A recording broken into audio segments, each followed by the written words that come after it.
Baik Pak Bu, kita lanjutkan sharing minggu lalu. Bapak Ibu, untuk yang kali pertama hadir, selamat datang ya. Pastikan Bapak Ibu tidak langsung balik selepas ibadah ini. Jikalau Bapak Ibu membutuhkan dukungan doa, catat saja di form doa. Dan ketika Bapak Ibu membutuhkan doa kami saat ibadah, Bapak Ibu bisa berhubungan dengan staf saya.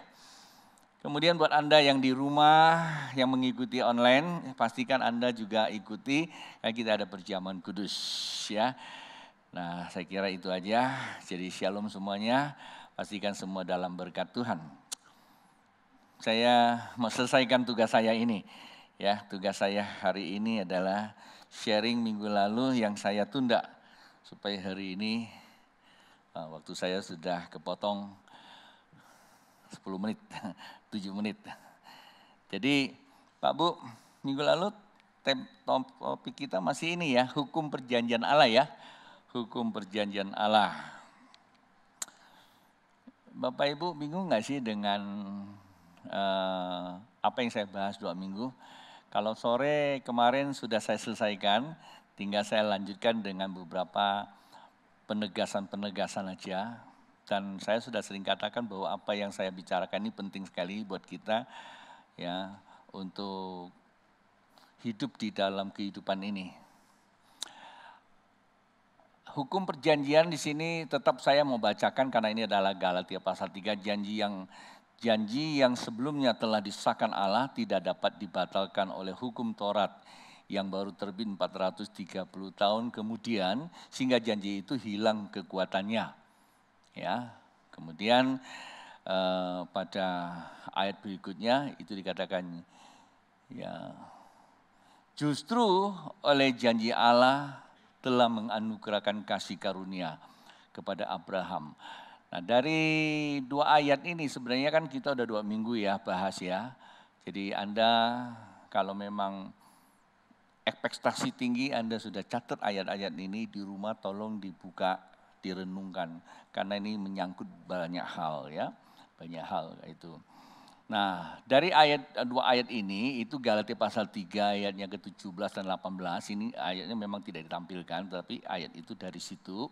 Kemudian saya konstruksikan yang menjadi hal penting buat kita, itu bicara tentang perjanjian. Nah, perjanjian kejadian sudah kita bahas kemarin minggu, cukup panjang sehingga saya menyita waktu sehingga tidak bisa selesaikan.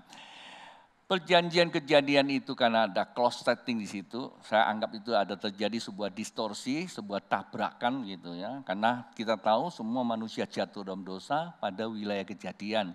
Akibat daripada dosa hidup manusia, minggu lalu kita sudah bahas, walaupun sukses tetapi lebih banyak susahnya ya. Kenapa saya katakan sukses banyak susahnya? Salah satu contoh handphone saja ya. Handphone ini karena kepintaran manusia hampir setiap tahun keluar yang baru. Betul ya? Begitu handphone keluar yang baru, kita pusing juga. Kalau kita nggak beli yang baru, rasanya ketinggalan. Kurang nyaman, apalagi kita seorang eksekutif. Kita beli. Pada saat kita udah beli, belum tentu kita dapat menguasai. Ayat selalu akan bikin kita pusing juga.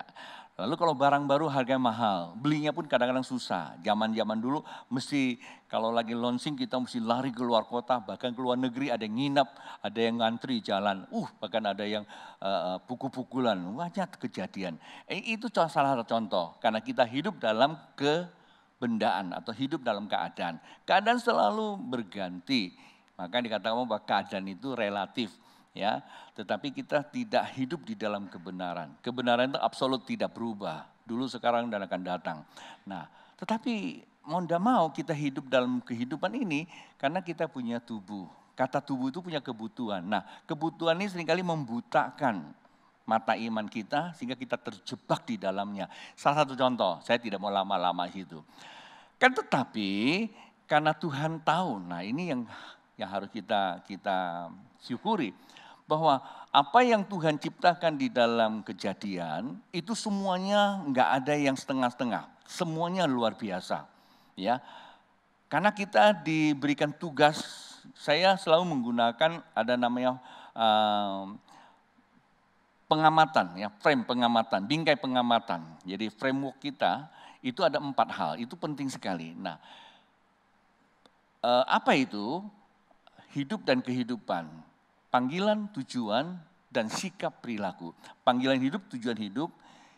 Kehidupannya sendiri itu bergantung pada sikap perilaku. Seringkali dikatakan attitude atau behavior, ya, sikap perilaku kita.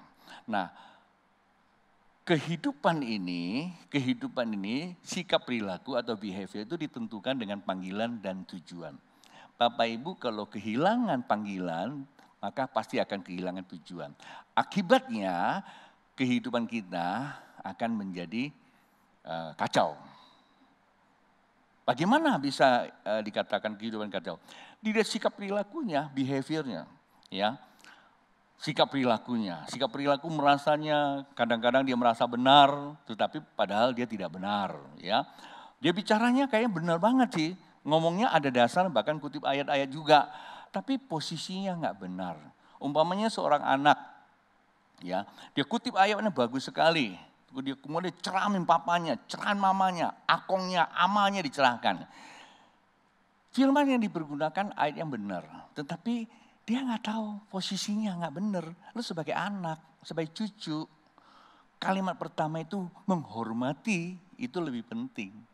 Ya, ketika kita menghormati, menenteramkan yang di atas, maka atas itu otomatis lihatnya ke bawah.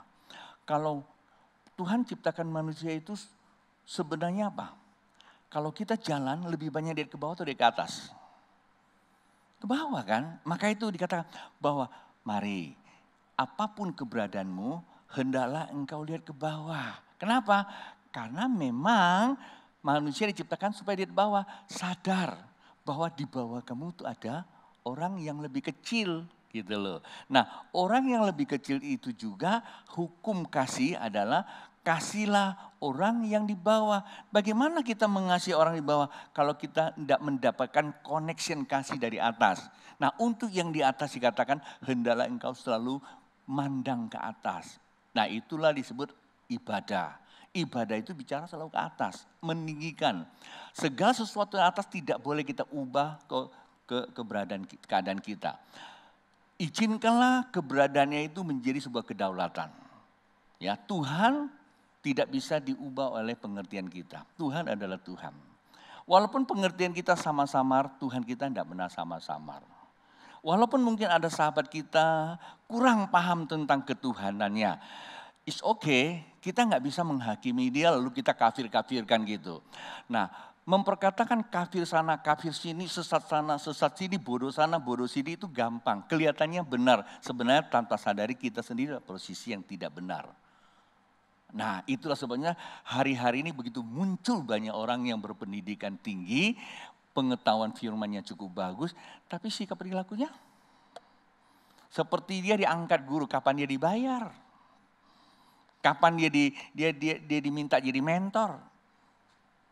Alasannya apa? Alasannya karena ini ada namanya apologetika. Ya, ada etika pembelaan. Is okay, silakan. Nah, saya pikir saya tidak mau lama-lama di sini Pak Bu. Oleh sebab itu kejadian kita sudah tahu bahwa ada begitu besar. Maka Tuhan buat lagi ada perjanjian baru. Jadi gini, segala sesuatu yang dilanggar oleh firman manusia sehingga hukum itu tidak bisa dibatalkan. Hukum adalah sebuah kemutlakan. Ya, jadi istilahnya hukum tidak ada toleransi, mutlak harus dijalankannya. Ya, tetapi ya ketika manusia melanggar, hukum itu dikenakan. Walaupun Tuhan itu punya hasrat menjadikan manusia sebagai gambarnya untuk memberitakan Allah di tengah kehidupan. Manusia gagal. Harusnya Tuhan tuh bisa saja, waduh kalau gitu rancangan saya gagal dong. Investasi saya gagal dong. Ya akhirnya Tuhan mengadakan sebuah toleransi. Udahlah dosa-dosa dikit enggak apa-apa yang penting jalan ya. Kan seperti itu Pak Bu. Arti kalau Tuhan kebenaran dosa ya hukum tidak ada toleransi. Namun ketika manusia jatuh dosa kita mengatakan bahwa perjanjian tidak dibatalkan. Tetapi manusia tidak bisa mengalami. Maka Tuhan kasih lihat sebenarnya ada namanya pilihan. Tuhan memilih orang-orang sebagai sampel. Yang dipilih adalah Abraham. Nah, Tuhan berikan perjanjian kepada Abraham. Jadi saya mesti bacakan.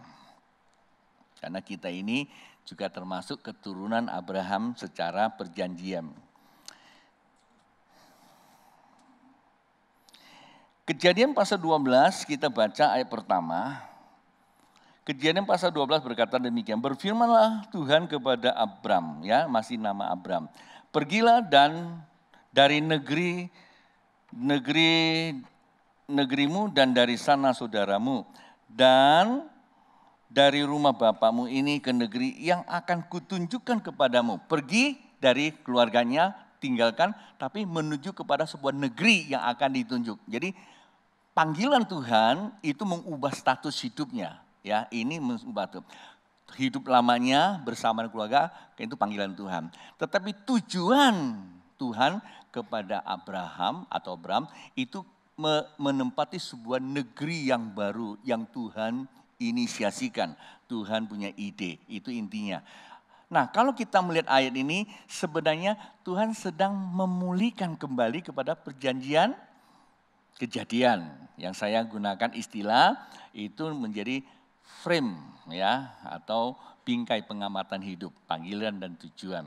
Oke, lalu ayat berikutnya, aku akan membuat engkau menjadi bangsa yang besar dan membesarkan, ya, memberkati engkau serta membuat namamu masyhur dan engkau akan menjadi berkat. Aku akan memberkati orang-orang yang memberkati engkau dan mengutuk orang-orang yang mengutuk engkau. Olehmu semua kaum muka bumi akan mendapat berkat. Siapa mau diberkati? Berarti berkatilah Israel. Ini perjanjian Tuhan nggak pernah dibatalkan, Pak Bu. Kan tadi bilang tidak pernah dibatalkan, ya, dan diperkuat lagi, gitu loh. Nah, apa sih perjanjiannya? Mengembalikan identitasnya dan meletakkan jalan ke hidupnya. Ada sebuah kerajaan baru, negeri yang baru, oke ya. Ini semua merupakan sebuah metafora, gambaran kehidupan akan datang kepada perjanjian baru. Oke. Lalu apa? Diberkati. Bukankah Tuhan Yesus katakan aku datang memberi kamu hidup, berarti kembali kepada perjanjian Allah. Lalu apa lagi? Hidup di dalam kelimpahan, diberkati. Bukan hanya diberkati, bahwa apa? Namamu besar untuk memuliakan. Tuhan mau kita menjadi orang yang hebat loh. Tuhan mau kita menjadi orang pintar, Tuhan mau. Tuhan mau jadikan kita orang pintar, kaya, sukses, mau. Tapi untuk apa? Untuk memuliakan Dia. Semakin kita diberkati, semakin kelihatan ketuhanannya. Itu baru, ya, itu rencananya Tuhan seperti itu yang dikenakan kepada siapa? Dikenakan kepada Abraham. Lalu ada satu, ini saya mesti bacakan. Lalu bagaimana sikap Abraham terhadap Abraham, ya, terhadap ini masih Abraham terhadap Tuhan. Di Kejadian pasal 14 ayat ke-18 di sini ada satu firman yang juga nggak dibatalkan. Ini biasanya menjadi pembahasan di mana-mana, dibahas terus. Bahkan jadi tidak enak, pendeta banyak nggak pernah ngomong. Kejadian pasal 14 ayat 18 berkata, ya saya bacakan aja. Melkisedek Raja Salem membawa roti dan anggur. Ia seorang imam Allah yang maha tinggi. Lalu ia memberkati Abram. Katanya, diberkatilah kiranya Abram oleh Allah yang maha tinggi, pencipta langit dan bumi.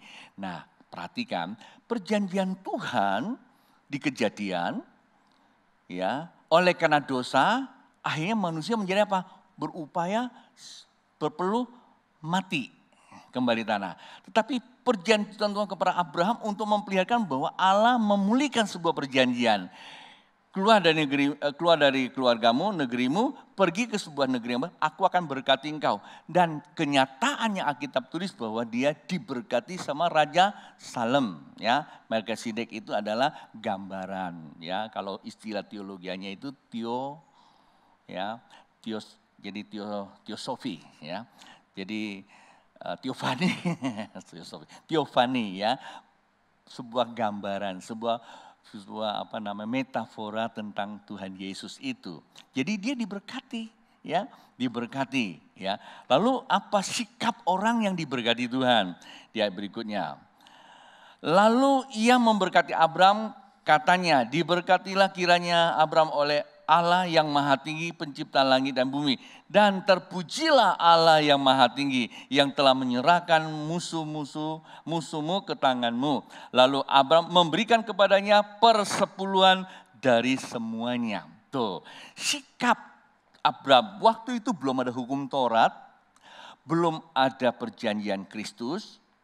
Pada waktu itu adalah perjanjian Abram yang telah dibarukan secara keilahian, menyatakan siapa saya ini. Saya adalah milikmu, engkau memberkati saya mengembalikan hakmu. Terjadilah namanya yada. Apa arti kata yada? Sebuah relasi keintiman. Relasi keintiman itu hubungan roh, jiwa, dan tubuh. Istilah kami di sekolah waktu itu, kalau kamu nikah bukan cuma hanya I love you yang tadi ucapkan. Nikah termasuk apanya? Halo, nikah termasuk apanya? Rekeningnya. Rekeningnya juga dinikahkan. Jangan rekeningnya masing-masing.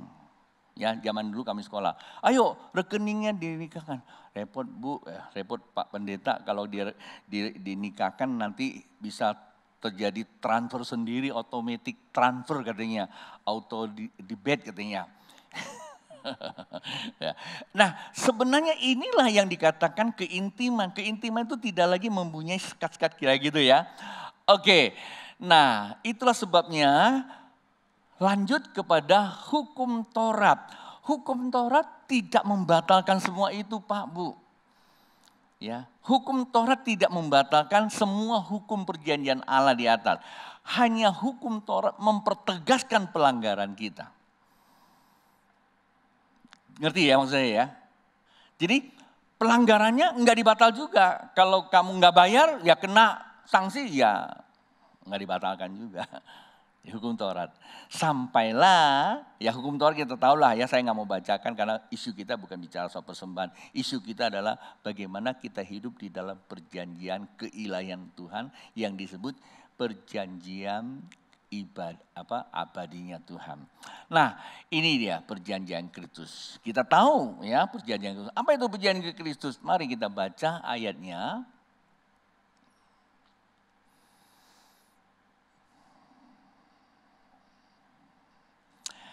Galatia pasal 3:27 berkata, karena kamu semua yang dibaptis dalam Kristus telah mengenakan Kristus, dalam hal ini tidak ada lagi Yahudi atau Yunani, tidak ada lagi hamba atau orang merdeka, tidak ada laki-laki atau perempuan. Saya belum buka ya. Karena kamu semua dalam satu ya, adalah satu di dalam Kristus, ayat 29, dan jikalau kita adalah milik Kristus, udah keluar ya.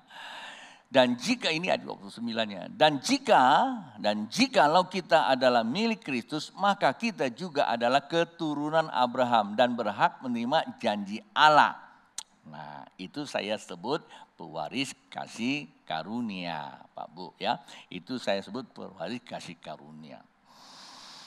Alkitab bilang apa? Barang siapa yang percaya pada Yesus kemudian dia dibaptis, kan kita kembali kepada Alkitab. Alkitab datang kepada kita, ya perhatikan baik Pak Bu. Firman Tuhan berkata, bertobatlah sebab kerajaan Allah sudah dekat. Artinya apa? Kita akan dikembalikan kepada kerajaan yang dimaksudkan terhilang, kerajaan Allah terhilang. Bukan hilang karena Allah hilangkan, karena manusia tidak bisa jalankan panggilannya di perjanjian di kejadian itu. Kemudian dijanjikan kepada Abram kerajaan, ya negeri yang baru itu bicara kerajaan yang terhilang itu menggambarkan kerajaan Allah. Nah, Kristus inilah memberitakan kerajaan Allah. Barang siapa percaya kepada Kristus, maka sesungguhnya dia sudah tinggal di dalam kerajaan Allah. Kerajaan Allah bingkainya adalah perjanjian Allah di kejadian, kemudian ya, bukan digenapi ya, atau diperlihatkan ya, diperlihatkan kepada Abraham, ya Abraham sudah jadi Abraham. Maka dikatakan kalau engkau sudah menjadi milik Kristus, engkau berhak menerima perjanjian Abraham. Nah, perjanjian Abraham itu apa? Perjanjian Abraham kembali kepada perjanjian Allah di Kejadian. Ya. Nah, kalau Anda tadi baca perjanjian Abraham itu adalah Kejadian pasal 12 ayat 1, 2, 3 dan 4. Itu akan kita terima. Bisa dimengerti sampai sini? Barang siapa tinggal di dalam Kristus. Penting enggak Pak Bu? Penting. Jadi orang Kristen ada nggak sih jaminannya? Ada jaminan. Nah, tentu kita tidak begitu lengkap karena ini bicara tentang perjanjian, keimanan, tekniknya. Ya, bagaimana sih gambaran orang yang terima perjanjian itu? Sebagai orang percaya kita dapatkan sebuah model, ya, model untuk kita tiru lah ya, minimal model untuk kita tiru, penting ya. Dan model ini bukanlah model dari gereja. Ya, kalau gereja itu kadang-kadang hanya tafsiran gereja, sehingga kadang-kadang antar satu gereja lain kan berbeda. Itu pun tidak usah kita sanggah. Tiap gereja punya kebijakan-kebijakan juga. Tetapi kita akan kembali modelnya itu dari Alkitab. Siapa modelnya yang dari Alkitab? Nah, tentu saya mau bawa kita ke sini walaupun waktu saya jalannya begitu cepat. Lukas pasal yang ke-19 ayat yang ke-9. Kata Yesus kepadanya, kepada siapa nih? Ya.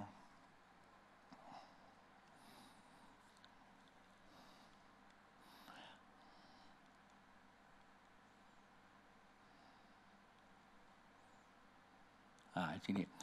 Kata Yesus kepadanya, hari ini telah terjadi keselamatan kepada rumah ini karena orang ini pun anak apa? Abraham. Saya langsung lompat saja ke ayat ke-9. Tuhan pada waktu itu ngomong sama siapa? Ngomong sama Sakius. Sakius, hari ini juga kau telah memperoleh keselamatan. Kata keselamatan itu berarti ya, kau sudah menjadi apa? Warga kerajaan Allah. Nah, dengan demikian kamu aja keturunan Abraham. Dan ini kan sampelnya. Lalu bagaimana? Tekniknya gimana? Ya, saya pikir kalau Bapak Ibu mau tahu tekniknya mesti baca dari ayat 1 sampai ke ayat 8 ya. Dari 1 sampai 8. Waktu kita tidak usah buang di sini, baca saja di rumah. Tapi saya kutipkan beberapa bagian saja. Saya rangkum saja. Apa sih yang dikatakan di situ? Nah, pertama kita tahu bahwa Yesus itu apa? Sakius. Perhatikan baik-baik. Yesus itu dengar ada namanya siapa? Dengan namanya Yesus. Kalau kita baca di Lukas pasal 19 ayat pertama. Lukas dengar kata Yesus. Kata dengar memberikan dia apa? Sebuah ekspektasi. Membuat dia sebuah niat yang ingin dilihat dia. Ya, walaupun dia kecil, kata kitab dia kecil.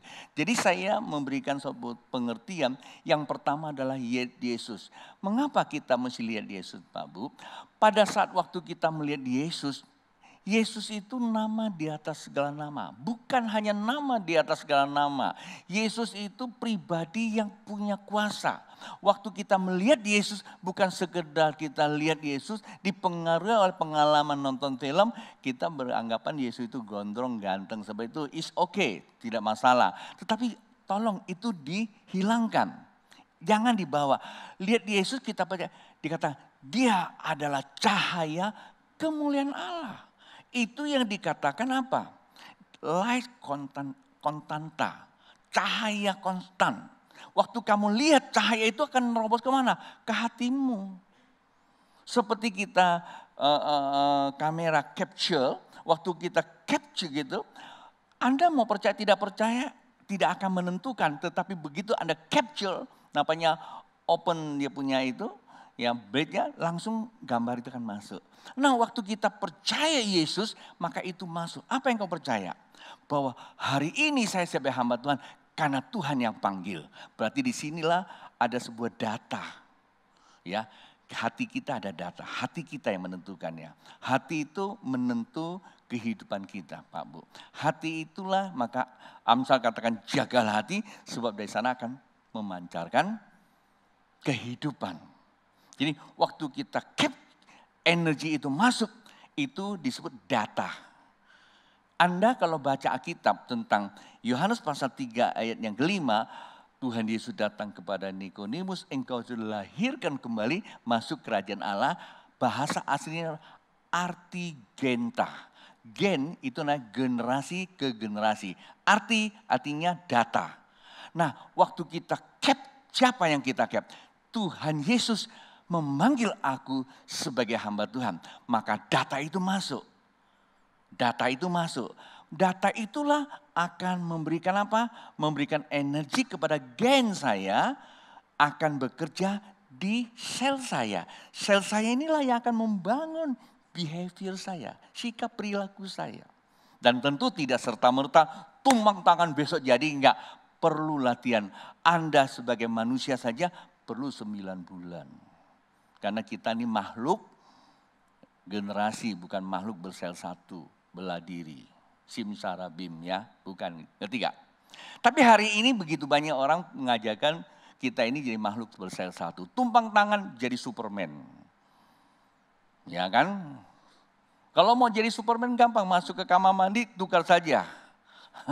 Bagian namanya underwear-nya sudah jadi Superman kan? Bukan itu Pak Bu. Jadi itu yang pertama. Ini satu contoh kalau Bapak Ibu hari ini menjadi anak Tuhan, siapa yang panggil? Nah itu namanya panggilan hidup. Ubah dulu mindset tentang diri kita. Lihatlah dirimu dengan cara Tuhan lihat. Kalau kamu sebagai pengusaha mesti mengatakan, Yesus yang memberikan usaha ini buat saya. Kalau Anda sebagai seorang dokter, Yesus yang memberikan saya sebagai orang dokter. Tanggung jawab kita kepada Yesus. Itu intinya. Ketika kita bilang Yesus yang memanggil saya jadi dokter, maka energi itu akan mendata saya punya gen, kemudian akan menstimulasi sel, akan menstimulasi saya punya tubuh, sehingga saya sikap perilaku saya punya kepandaian, punya kemampuan untuk melakukan segala sesuatu sesuai dengan posisi saya. Kalau posisi saya dokter, bukan karena koneksi, tapi harus apa? Fungsinya Pak Bu. Ada begitu banyak orang punya posisi tapi tidak sesuai dengan fungsi. Kenapa? Karena dia nggak tahu panggilan. Kalau Anda sebagai seorang soundman, misalnya contohnya soundman, kalau kamu tahu bahwa ini panggilan Tuhan, itu posisi kamu. Harus dipelihara apa? Fungsinya. Jangan cuma punya, ini contoh aja ya soundman ya. Jangan kita cuma jadi soundman, posisinya soundman, tapi fungsinya enggak soundman. Kenapa? Kita punya sikap pribadi enggak di situ. Enggak punya kepandaian, enggak punya kemampuan, enggak punya feeling, enggak punya tanggung jawab. Yaitu cuma hanya apa? Memenuhi lokasi, menghambat kinerja Tuhan.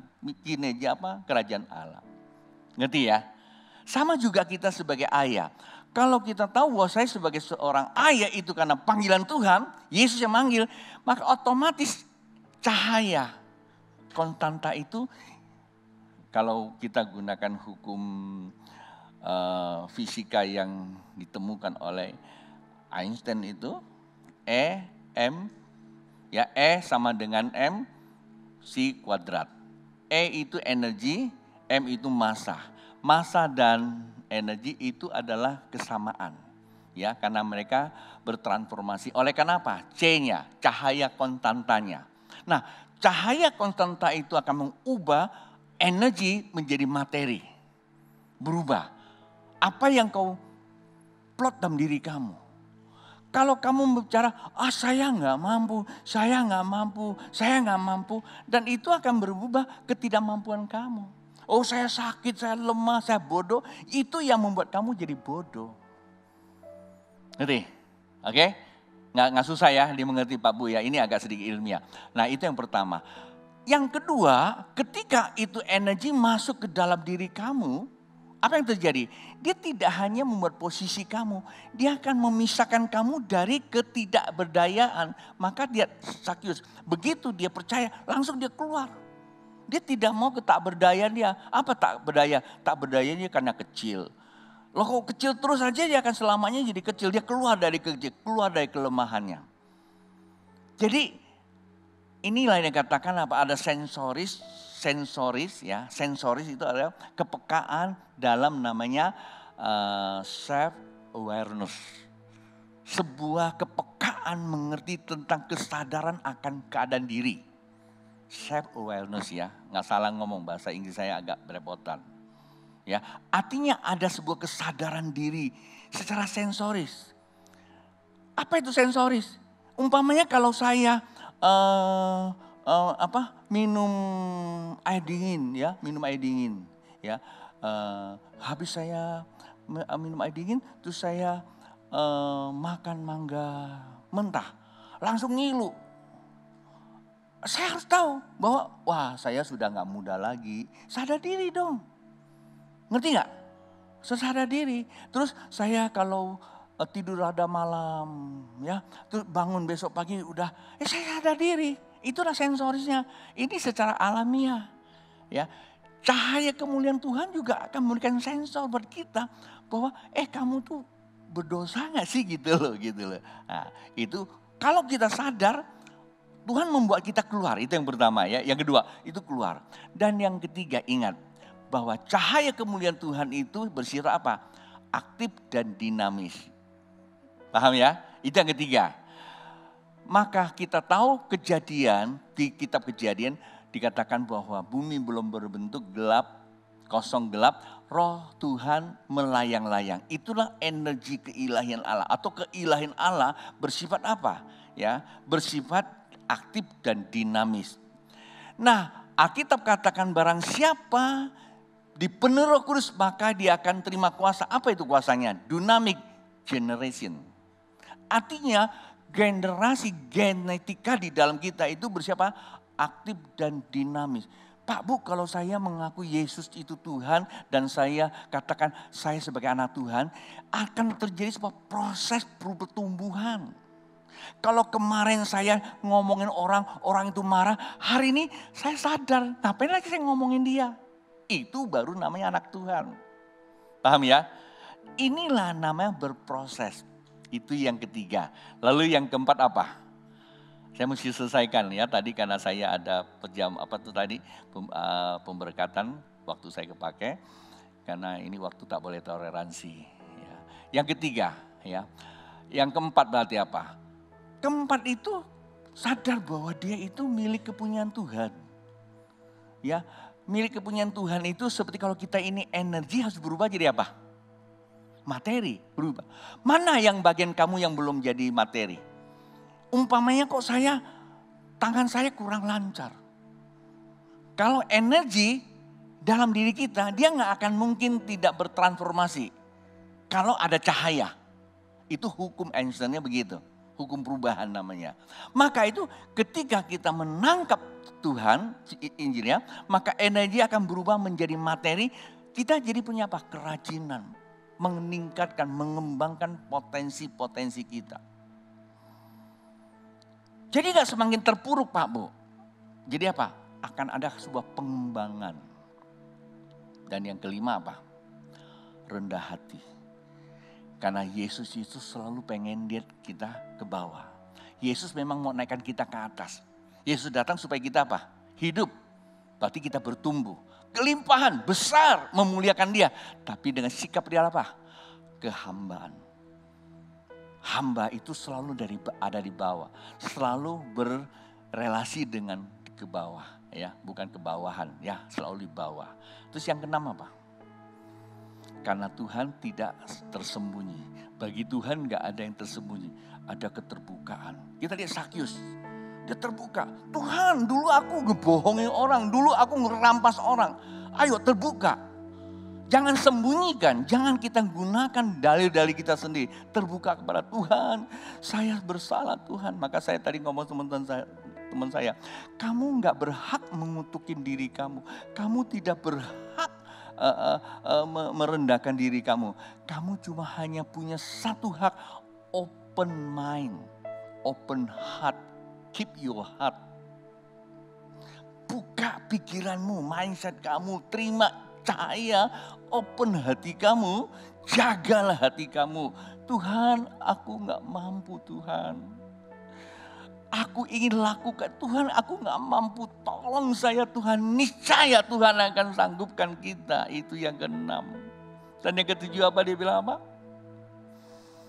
Tuhan kata Zakius, karena ingat ya Pak Bu ya, pesan saya yang ketujuh ini.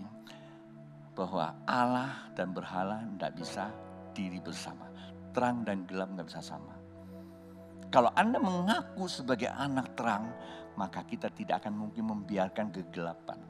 Kita tidak akan mungkin membiarkan yang tidak benar di dalam diri kita. Dia hidup dalam kebenaran. Aku tak mau hidup di dalam dosa.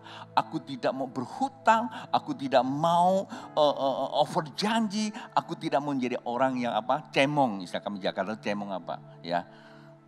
Hanya cengeng ngomong aja.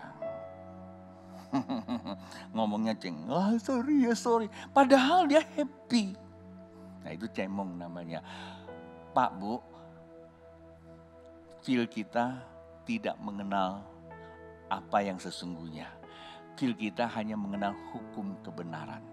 Jadi ketika kita melakukan sesuatu dia benar, perasaan kita yang akan menstimulasi kita.